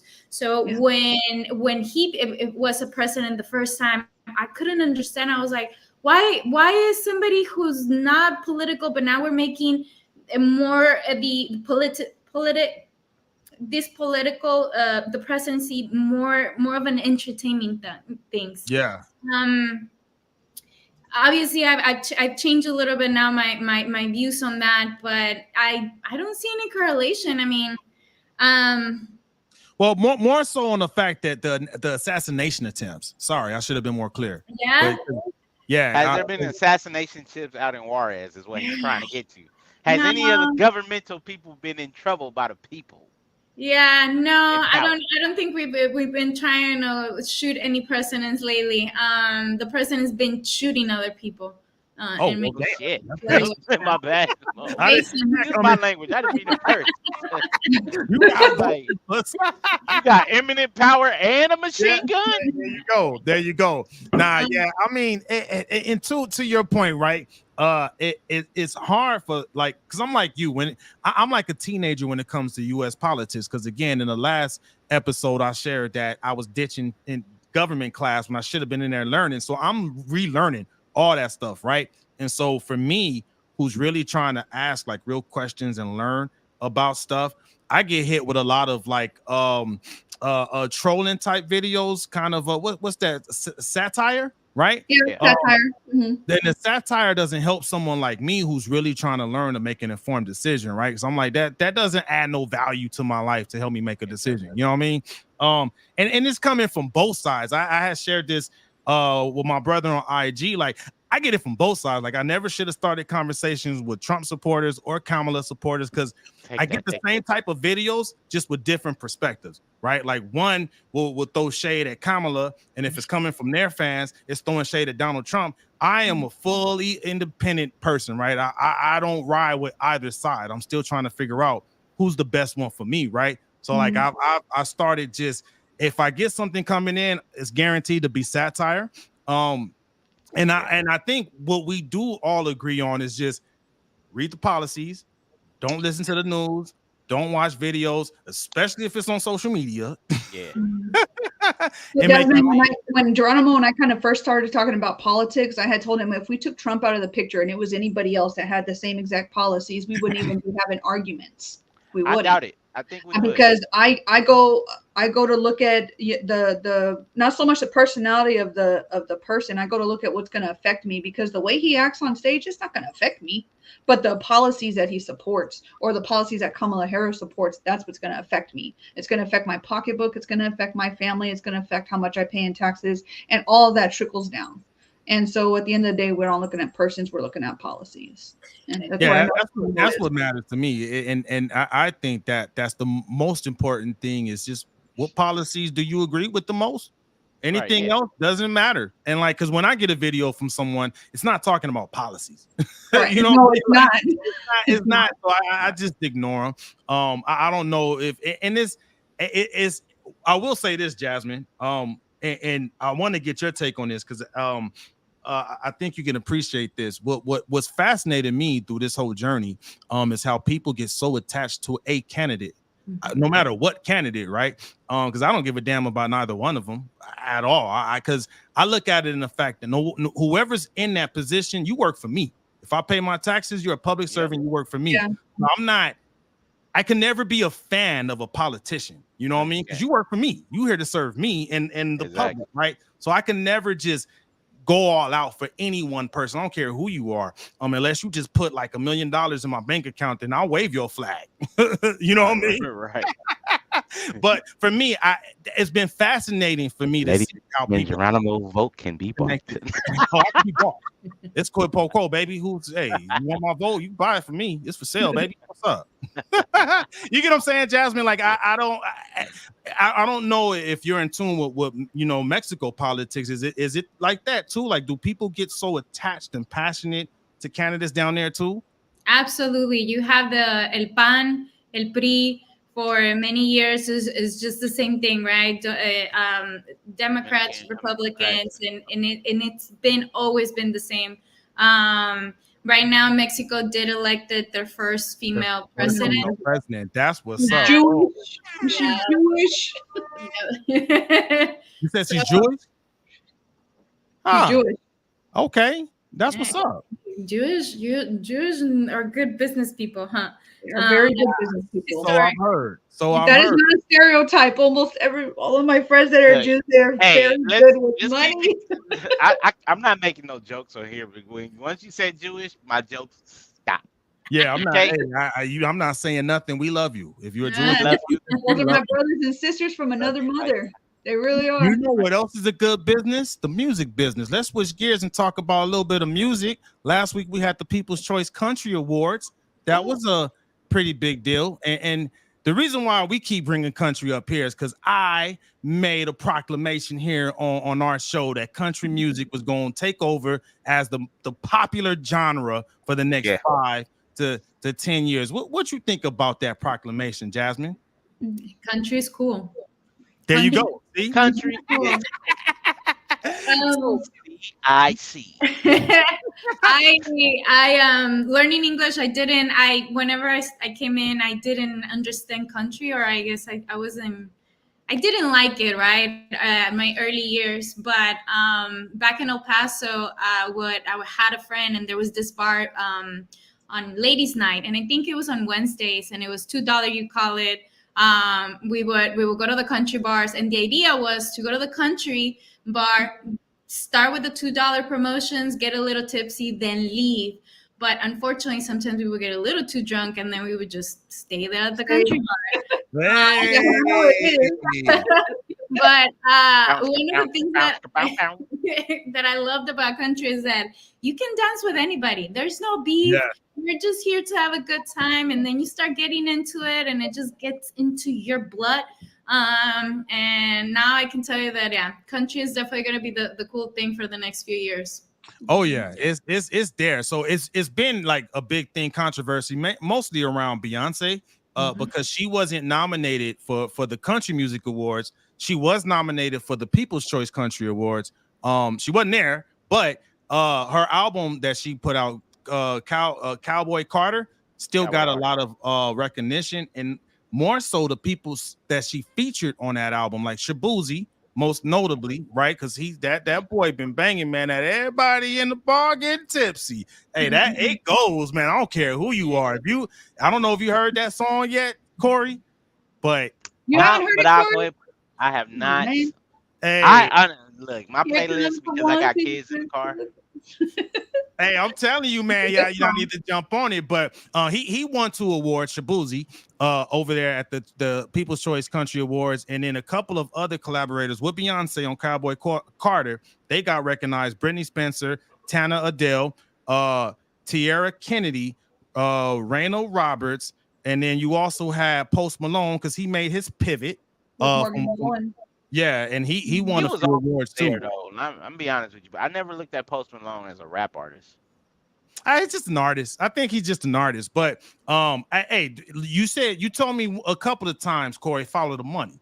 I think Post Malone was following that money. He went the country route, man. He doing good because his song is going good too. That I had some help. Hey, that's a good song too. Post Malone can do different genres. He could do rock, he can do rap, he can do country. And if he can do it all and get those songs, that's what being a good artist is. I never really saw Posty as a rapper either, but he has a great voice. And he's a Dallas Cowboys fan, so hey, isn't he from El Paso too? Isn't he from El Paso too? No, he's from the Dallas area. He's from Dallas. I thought he's from El Paso. Oh, either way, someone look that up real quick. Man, let me look it up. Hold up. I could have sworn he was from El Paso. Tripping. I swear I heard he was from like Dallas, Waco area. I could have sworn he was from El Paso, but nah, that boy could sing, man. And you know what? I feel like he proved a lot of us wrong because I thought he was a one-hit wonder with that White Iverson, and then he just eventually just took over. Bro, we were both wrong. Oh, but hold up. He was born in Syracuse, New York, but he was moved to Grapevine, Texas, which is right outside of Dallas. Okay. When he was 9 years old. So he was born in New York, but grew up in Dallas, I guess. Okay. You're talking about Post Malone, right? Yeah, Post Malone. Let me tell you 2 things about Post Malone. His team is amazing, and he knows how to connect with the people. I've seen him, how he interacted at award shows, like from far off. He is a person of the people, and then his team. Nice. Post Malone has that song that was in the biggest Sony movie that came out, Sony Spider-Verse. Oh yeah, Sunflower. That song right there with his team solidified his place in music history. Yes, it did. Because that song, that movie was the biggest animated movie ever to come out in history of any comic book. And so when you have it was perfect. The song was perfect, and then the scene where you see Spider-Man just falling upside down, chilling. I was like, yeah, that part. And then I mean, we can talk about music all the time because music is time. And like we just said it, you know what I'm saying? When you hear music and you start dancing, you don't care about race, religion. You don't care about Democrat, Republicans. What you care about is having a good time. Yeah. And when you have a good time, those good times bring up memories that ends up being I would say a staple in your history, right? Me and my wife's favorite song, which is I ain't gonna say favorite song. It's our wedding song. Is Kenny Lattimore's damn. by Kenny Lattimore. I'm That thinking of too song, many things at times. that Kenny Lattimore Yeah. song, that one right there. Yep. But here's the The one he thing sang. that I heard it 21 years ago, but I actually heard it when I first heard it. I was in high school, right? So what that shows you is music will make a person be memorable, and no matter how good or how bad of an artist. Yep. Vanilla Ice, we heard Ice Ice Baby. We Mhm. can't, Doom, we doom, couldn't get doom. enough of it. All That's right, the let's think song. about Shabba Ranks, Mr. Loverman, Shabba, right? You know what I'm saying? You think about it, you know what I'm Yeah, saying? yeah. Boys Yep. George, come on, I heard that song yesterday. chameleon. You feel what I'm You saying? come and go. Those are You so come and when you go. have Oh, a great sorry. team, they get a song that's memorable, that's going to affect people, that's going to go ahead and trends people to being not them, but their music become immortal, Yeah, right? Mhm. 100%. Yep. Think about Michael Jackson. yeah, Michael Jackson, period. But True. True. I was We were going talking to about it over the weekend. That's why I brought it up. well, no, you okay, let's go with Michael. Michael Jackson, Off the Wall is my favorite Michael Jackson song, right? Amazing album. Hmm. And that song, leave that 9 to 5 up on the shelf and just You love it. enjoy yourself. Let the magic and the music take the groove. Life Hmm. ain't so bad at all. Oh, Aw, when when you you living living off the off the wall. wall. So Ooh, okay. that Mark song Witt. resonates with working people. That's some homework for you, You know, Jasmine. If you haven't you heard know what that I'm album, saying? Michael Jackson, Off the Wall. That you know what I'm saying? People who work, people who want to have fun, they want to go to that. They want to be able to feel like that. Hmm. And then I mean, that's where the shift is, where that person music now becomes immortal because we could be 40 years from now, but realize like, look, this song takes me back to a time and place in music where it's Yeah. like, Yep. where Yep. I'm at.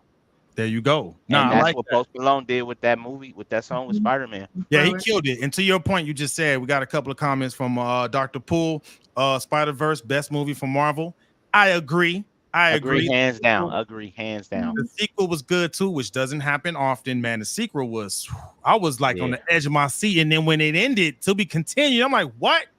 Mm. Yeah, I did research because I didn't want to be despair. I was gonna throw a whole box of popcorn if I did not know that. I promise you.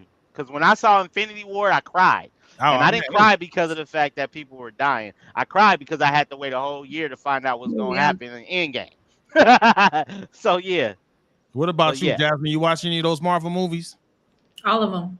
There you go. Hey, we got an Hey. MCU head in the Well, when I building. introduced her, I did say and share that she identifies as a fellow nerd. So, you know. All of them. I got comics. I got Yeah. yeah.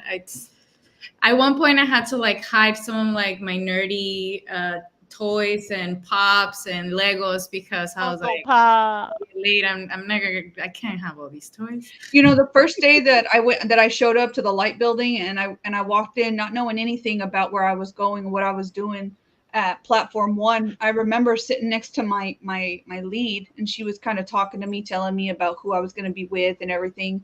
And I see like Grogu. People call him Baby Yoda, but it's not. It's Grogu. Yeah, He's Grogu, everywhere. yeah. And I was like, I'm in my space.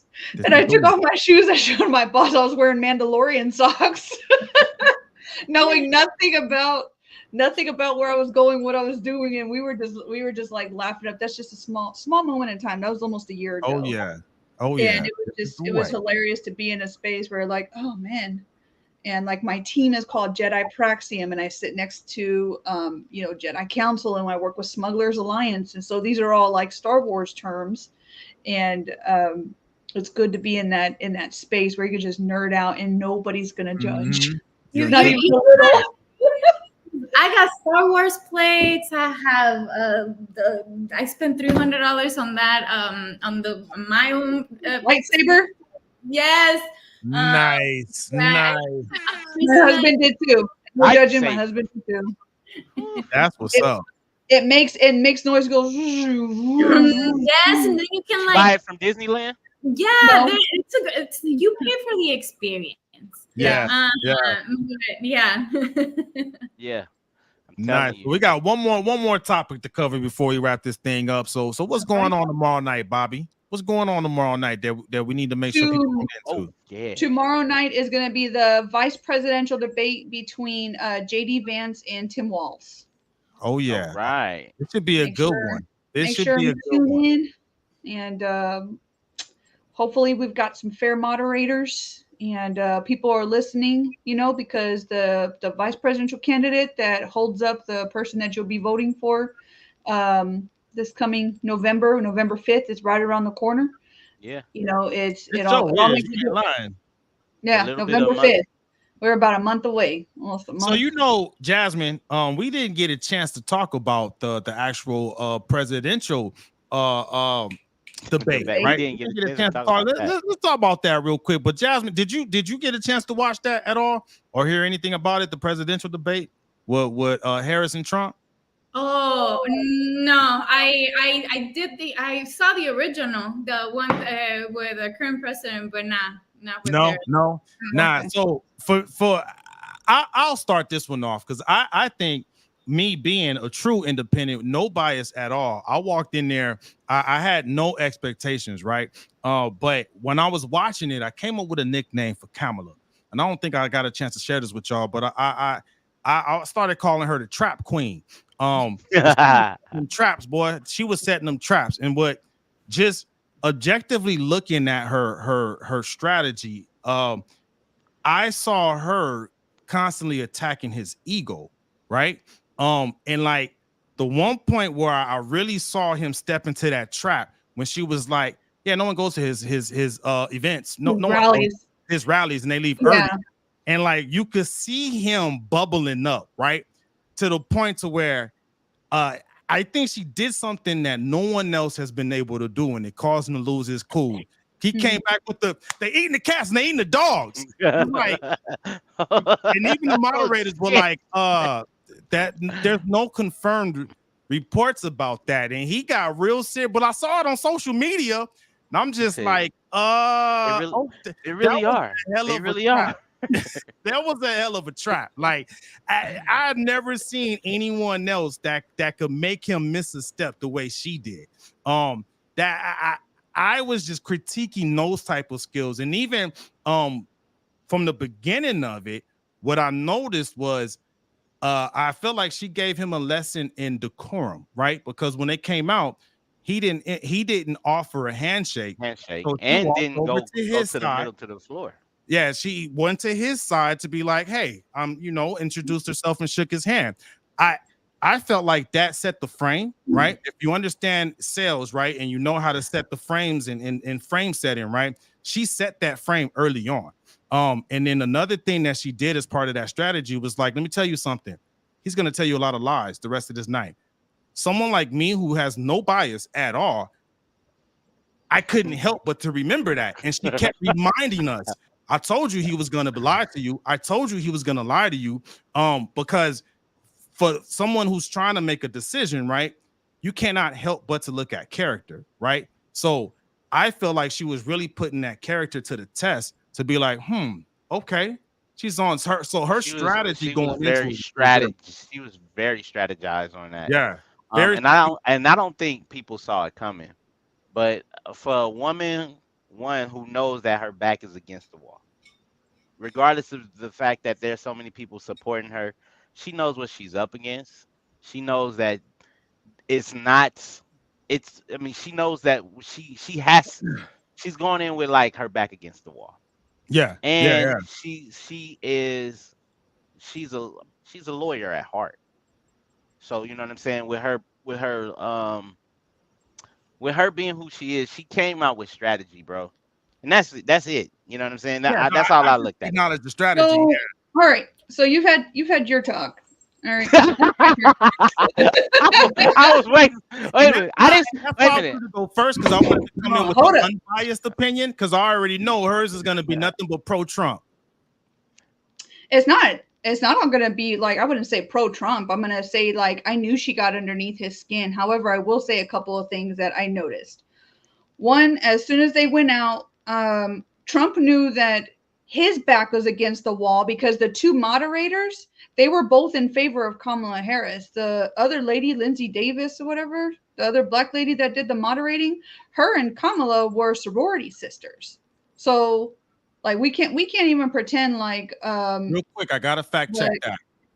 Because there was, when I was watching it, they allowed Trump to go over his time multiple times. And there were a couple of times they cut Harris off like just flat out.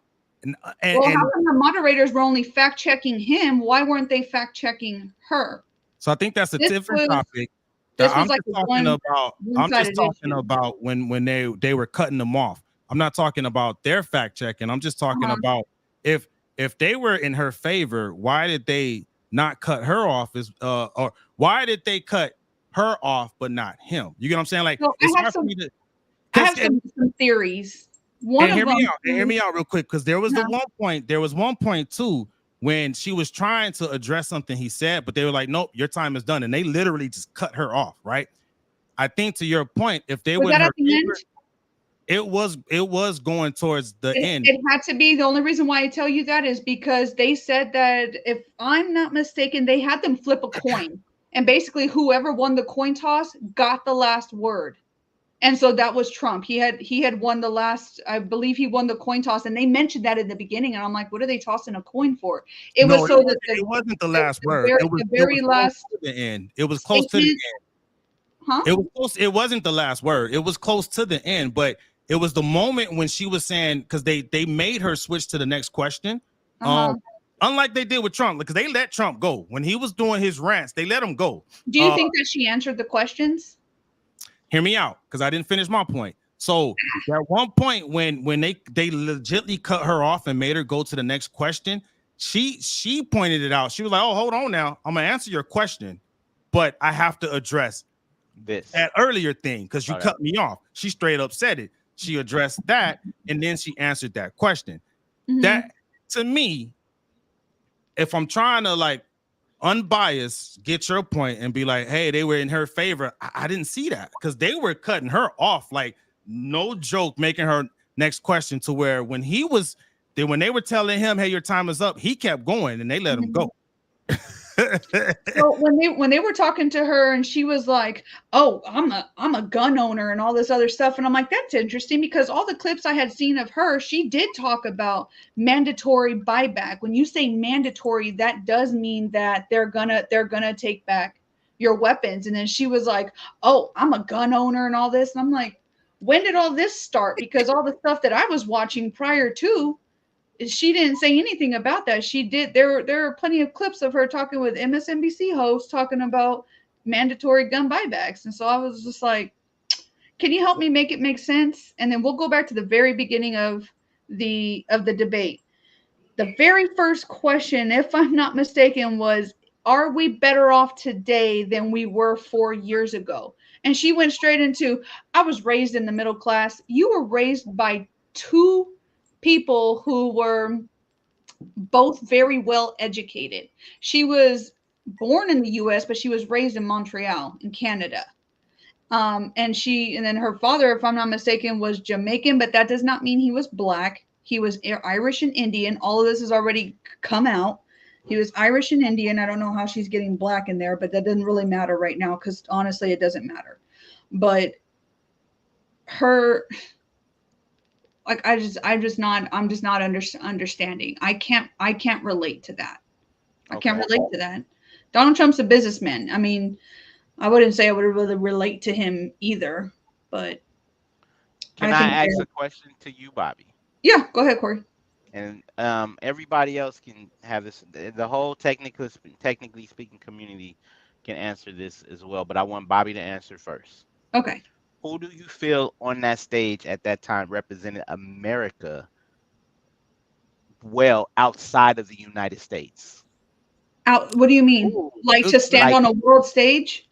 To stand on the world stage, who did you think looked confident enough in that area?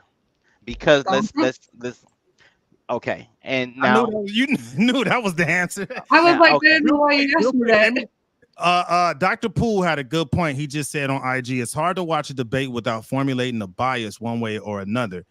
Good point. Now, to your point, Dr. Poole, I walked in with absolutely no bias.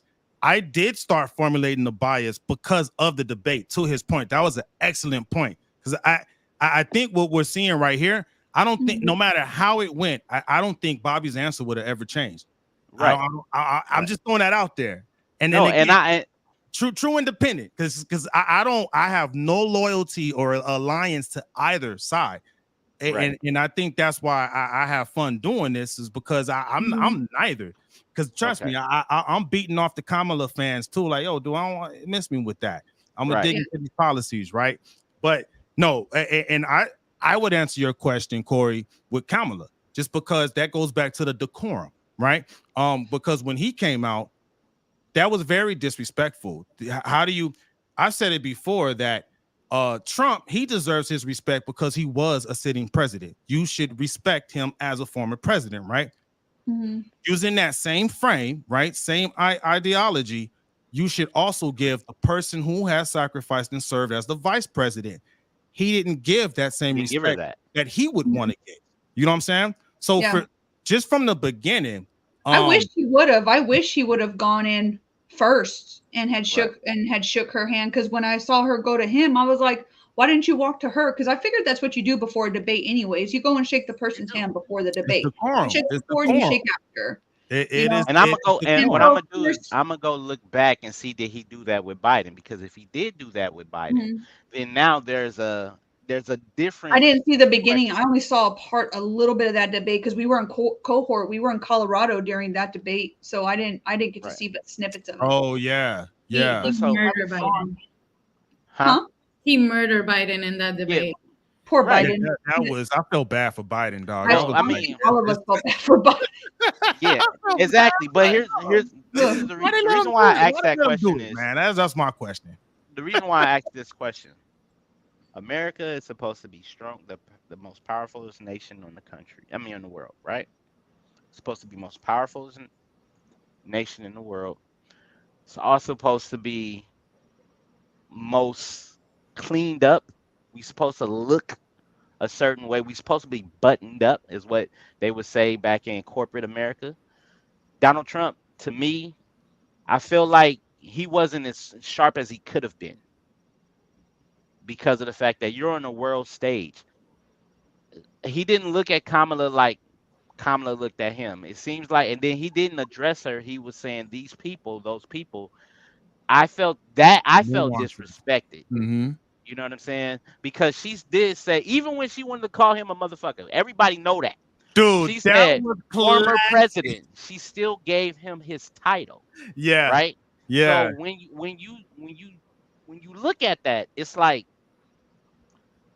I understand that you guys are at odds because of the fact you guys are running for the top seat of this country. Right. Top seat is the most powerfulest nation in the world. There is power in showing respect to the people that you're campaigning against. Yeah. You know what I'm saying? When you don't show that respect, it doesn't. I mean, I said this plenty of times. The people who are gonna vote for Kamala is gonna vote for Kamala. People who are gonna vote for Trump, they already gonna vote for Trump. They're gonna vote for But those people in the middle, who has a sense of, like a Geronimo, or like the other, I think, I don't know how many millions of it that are independent. They're not bought and sold Republicans. They're independent, and their vote is going to go to who they feel represented the United States well, even outside of the country. Yeah. No. That's why I felt like Kamala. Go ahead, Jasmine. She did it with grace, and I felt that Donald Trump could have done a better job.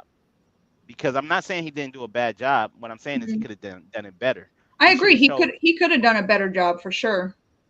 I think, what were you gonna say, Jasmine? I'm not surprised. That's his character, you know.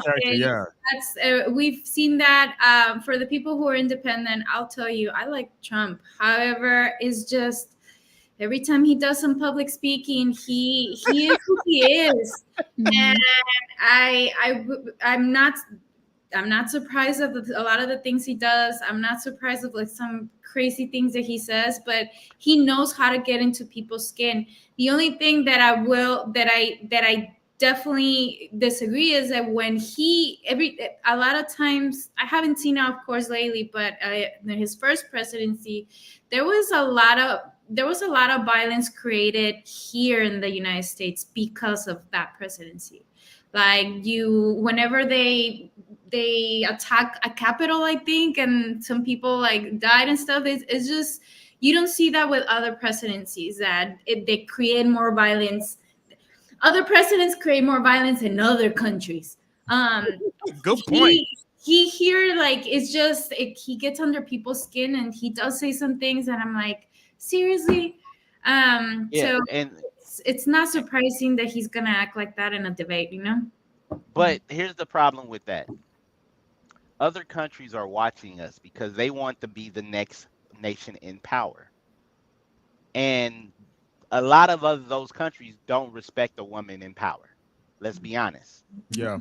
But but then if they see that somebody who's in power that looks like they don't really respect the same people in their country, in their nation, they feel like they can probably be bought, or they can be able to lose that position of power that they already have. The thing about it is, I feel that whoever gets this seat need to make us look strong, because Biden got us looking weak. He do got looking weak. Yeah.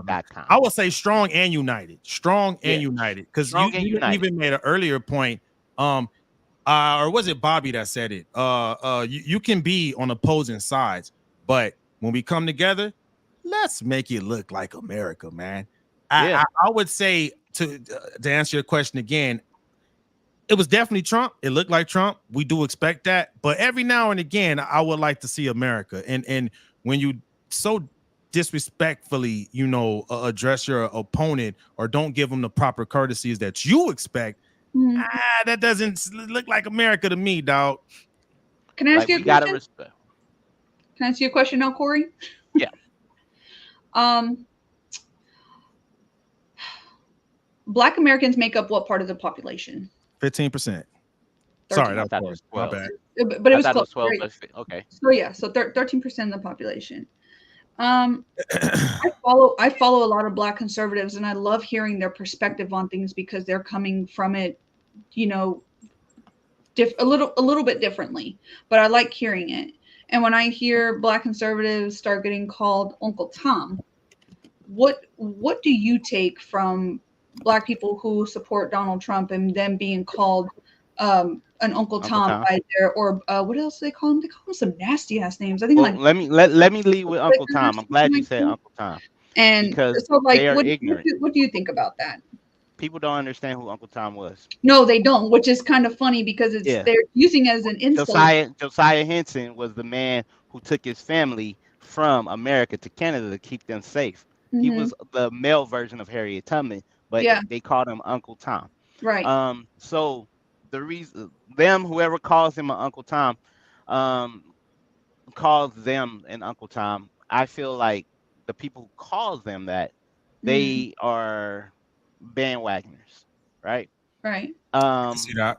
Black Americans who voted for Donald Trump.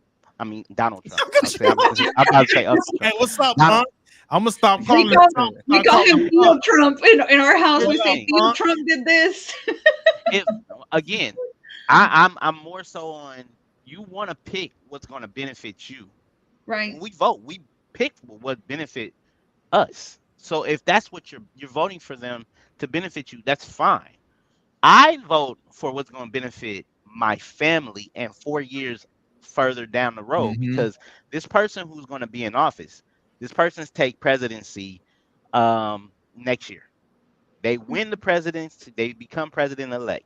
So next year and 4 years after that, they will be president until the next person becomes in position. But whoever that's Black, brown, and in between, white, if they vote for Trump, I have no quarrels or issues with them, because they're voting for him for their own agenda.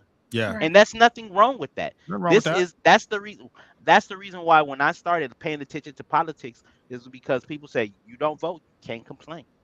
Yeah. So I'm like, okay. Well, so So I've seen this too, where like there's been a lot of hate where other Black Americans are calling them a traitor because they're not voting in a Democrat way. But I was like, why does your skin color matter how you vote at the end of the day? If your morals and your values and the policies that the person that you're supporting is going to benefit your family, who Because they're cares what also color your skin is? You You're know? right. You're right. And they're miseducated because if they really go back into history, Republicans were the ones who set us free on Oh, like first of slave.com. all, the Yeah. Republicans was the party for the Black Americans. They Right. were. It was the Yeah. Republicans. And I was like, when we talk about the people in the South and stuff, oh, I was just reading a good history article the other day. This is Man, all good stuff, but we can't keep I was Jasmine all about to night. say, That's we'll have what to do it another I day. will say, good conversation. Because valid question, right? Man, vote for who you want to vote for. That's why you got Vote for that who you freedom, want, man. you know what I'm Dude, that's saying? why you got that freedom. Yeah. Vote who you want to vote for. And I mean, hey, I don't give a damn what nobody think. It's just know who you're voting for is what I would say. Yeah. And know what. Be willing to live with the repercussions of what your vote comes with. That's it. And stay tuned for the tomorrow's debate, because then next week we'll have some more fun discussions about. Yeah. You know what? Next week we need to just go ahead and just have a full out talk about, because it's that season. Next week. Season. Next week is going to be what, the 5th or the 6th? It's Yeah, the 6th. so That's 30 days. That's 30 days Yeah, until the 30 election. days. So we got to talk about it. We got to talk about it. So we in the season of elections. So technically speaking, community, make sure you come and tune in, because we going in at it.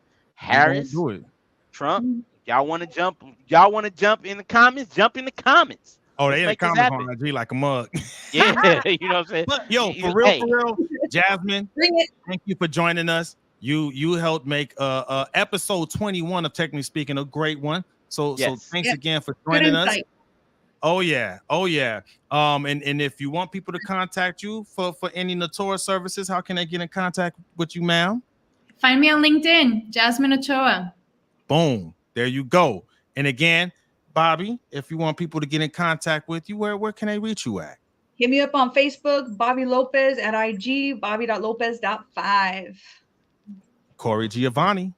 You already know it's your main man with the game plan at Corey Giovanni on Facebook, Instagram, Twitter, YouTube, TikTok. It don't stop. Holla at your guy. Holla, and I'm Geronimo at Tech_Von_Go on every platform except for TikTok, because y'all know I don't do TikTok. So thank y'all for joining us. Y'all be safe out there. All y'all have a good night. Holla. Peace.